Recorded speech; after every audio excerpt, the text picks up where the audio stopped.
السلام عليكم، ازيكم؟ عاملين ايه؟ يا رب كلكم تبقوا كويسين وبخير يا رب.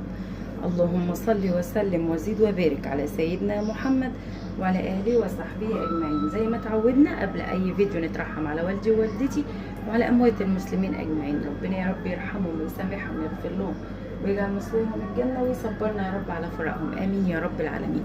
يلا نخش على الفيديو بتاعنا نشوف احنا هنعمل ايه النهارده مع بعض. بقالي كتير ما عملتش معاكم فيديوهات وانتوا وحشيني جدا جدا جدا جدا، بس بعمل معاكم لايفات كده يعني حسكت كده، بس مش مشكله اهو ببقى معاكم وخلاص.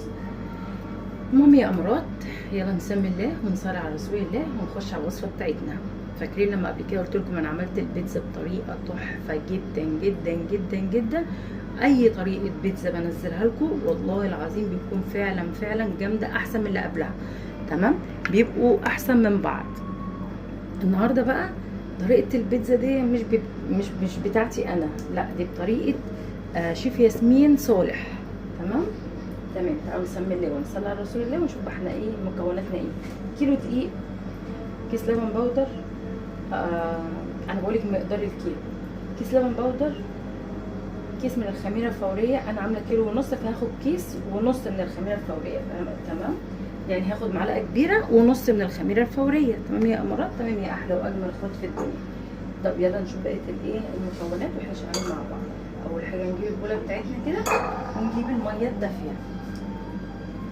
تمام، استنى عشان ببقى مسخناها على النار. بسم الله، يعني دي كده بتاع كوبايه ميه سخنه، هدفيها بقى، احط لها عليها ايه شويه ميه من الحنفيه عشان ندفيها شويه. زودوا سخنه جدا. اللهم صل وسلم وزد وبارك عليك يا حبيبي يا رسول الله.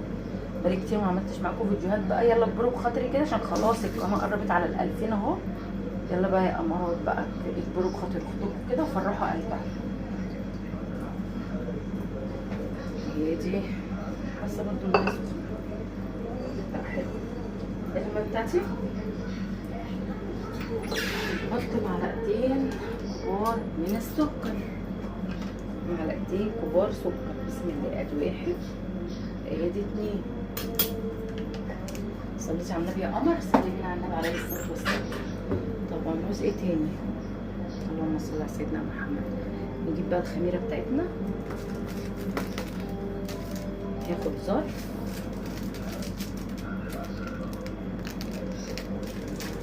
ده بيعدي معلقه كبيره، احنا عايزينها معلقه ونص عشان عامله ايه كيلو ونص. بسم الله،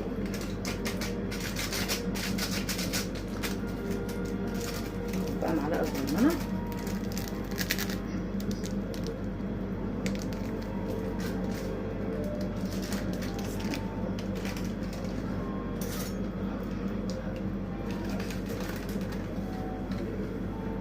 معلقه خميره صغيره، مش مليانه، نحط حبه ايه تاني بس كده. بقيه الكيس نشيله بقى على جنب ونبتدي نقلب. بس قبل ما هقلب في بقى خطوه هنا لازم تعمليها، هتطلع معاكي البيتزا او اي مخبوزات والله العظيم عن تجربه. انا جربت وانا ما بعملش الحاجه، يعني انا مش بنزلها لكم غير لما بجربها. تمام، حطي معلقتين كبار من الدقيق. بسم الله، بس هنعملهم دلوقتي، نقلبهم كويس جدا مع بعض ونركنهم على جنب لغايه لما ايه نشوف بقيه الايه المكونات بتاعتنا. انا النهارده هوريكم بس العجينه بس، لكن مش هوريكم بقى وانا بفردها ومش عارف ايه، لان انا كده كده عملت معاكم البيتزا قبل كده. يبقى كده السكر والخميره والدقيق. حركه الدقيق دي اعمليها بتخلي معاكي العجينه هشه كده وتحفه زي بتاعت بره واحلى كمان. اهم حاجه بس نقلب الخميره بتاعتنا كويس عشان ما تبقاش متقلبه كده ايه والدقيق. صلوا على النبي يا امارات. بقى السكر والخميره والدقيق مع بعض ونركنهم على جنب لغايه بقى ما نحط الحليب البودر ونشوف بقيه الحاجه.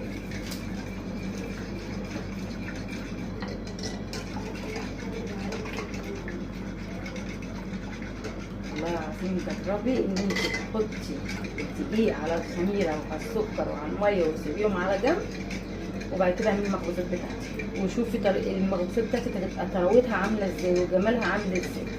بس كده تمام. بس في حته خميره هنا الطريقه دي فعلا انا هعتمدها على طول باذن الله. الدقيق معايا، هحط عليه اللبن البودر. بسم الله.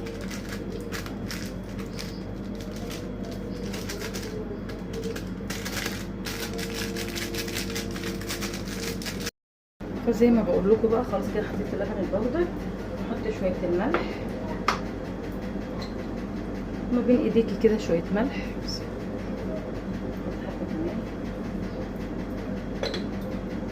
كده دي الايه المكونات الجافه. بسم الله.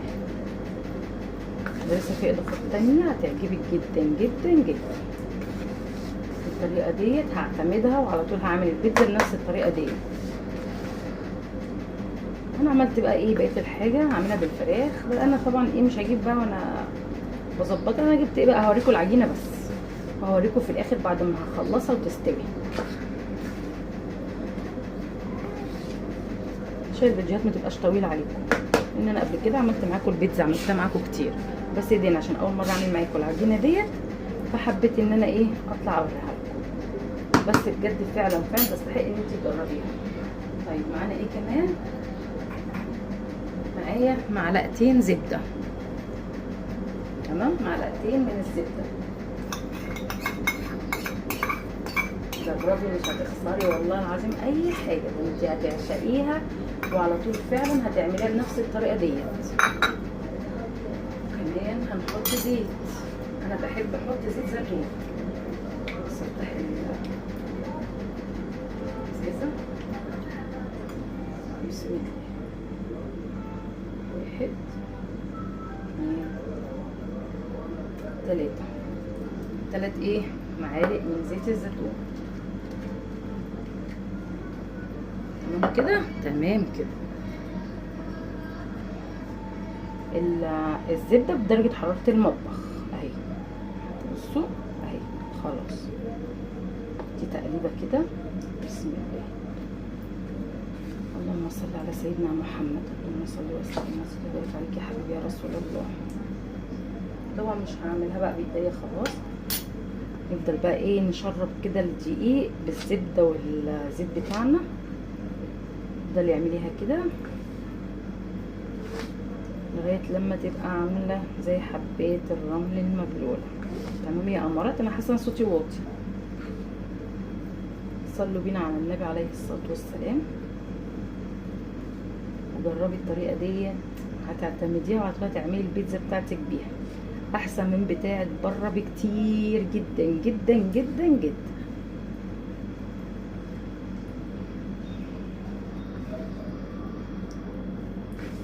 خلي الدقيق بتاعنا كله متشرب بايه؟ بالزبده بتاعتنا. سمنه ايه؟ بالزبده بتاعتنا والزيت. ما عندكش زيت زيتون حطي زيت عادي عادي، ما فيش مشكله. زيت عادي ما فيهاش مشكله. انا عشان بحب احط عليها زيت الزيتون بتبقى تحفه بصراحه. بس كده هنزل بقى بالمكونات بتاعتي التانية. ايه هي المكونات بتاعتي التانية؟ المفروض نص كوبايه زبادي. انا ما عنديش زبادي فغليت اللبن وايه وحطيت عليه معلقه خل راب معايا بقى زي الزبادي بالظبط. بسم الله. حطيناها ونضيف كمان اهو. بصوا شايفين دي الخميره يا ولاد.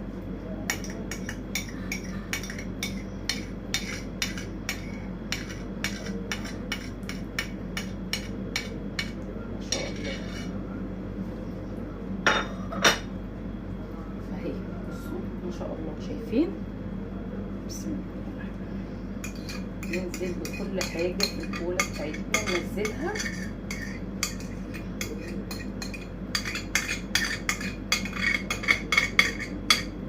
انا هعجن بقى وهرجع اوريها لكم. لو احتجت ميه او احتجت اي حاجه هقول لكم.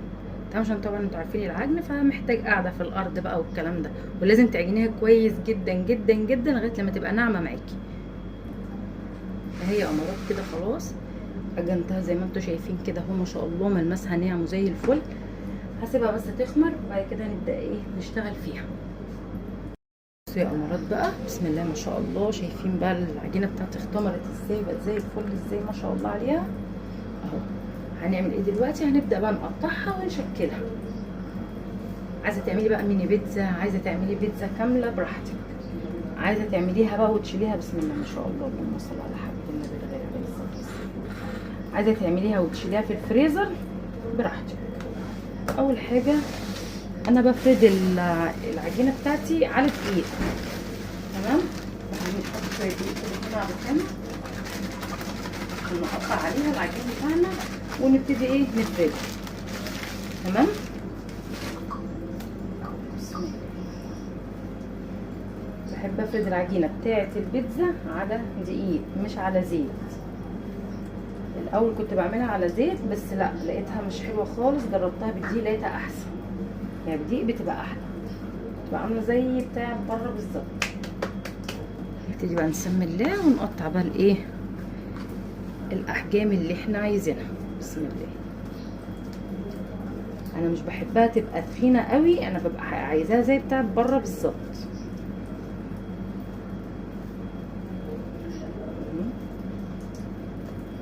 اهي يعني الكوره دي كده تمام قوي.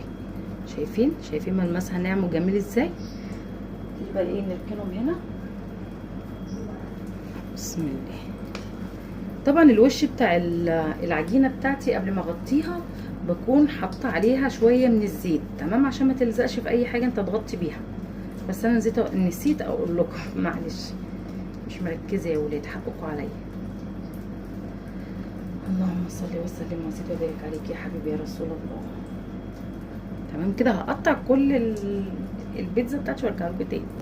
قالوا بقى ايه نسمي الله ونفرد اول واحده. نجيب الدقيق بتاعنا كده، اول واحده احنا قطعناها هي اللي هنبدا بيها، تمام. اهي بسم الله.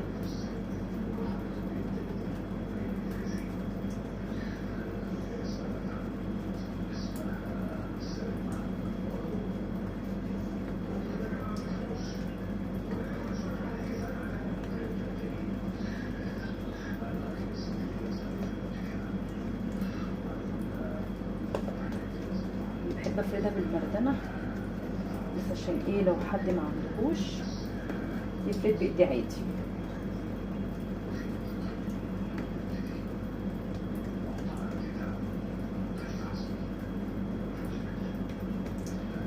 بحبها تبقى ايه زي بتاعت بره كده، السمك بتاعها يبقى زي بتاع بره. انا لسه هحطها في الصواني، انا بديها نص فرده كده واروح احطها في الصينيه بتاعتها، وبعد كده اروح ايه فرداها بقى في الصينيه.